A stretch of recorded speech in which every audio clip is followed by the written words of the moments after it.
One of the things that's important about when looking at local governance is that there's not a Republican or a Democratic way to pick up the garbage or to police or to take care of the parks. And I think that's very important in Milford Borough. Right now, we have a borough council that operates totally independent of any partisan consideration. You know, when we elected the Verge slate, as it turned out, 2 of the candidates were Democrats, 2 were Republicans, 1 was an independent. When that slate came together, the topic never even came up. And I can tell you in the year and a half or whatever that I've been mayor and at all these meetings of the council, never once have I felt, and I think I'm a little sensitive to it, have I felt that partisanship has come into it.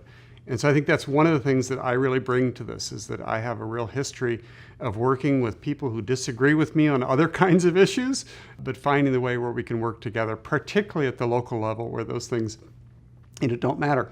I do have a background as a political activist, as a human rights activist. You know, my work in the AIDS epidemic and in LGBT equality and racial equality, those are very important to me. They're very important parts of my career, my history, and I'm proud of it. But I don't think that they're at all in conflict or incongruous with being a good mayor. You know, I'm also a business person. I feel like I have suffered from regulatory intrusion and the silly things that government can do. And that happens at every level.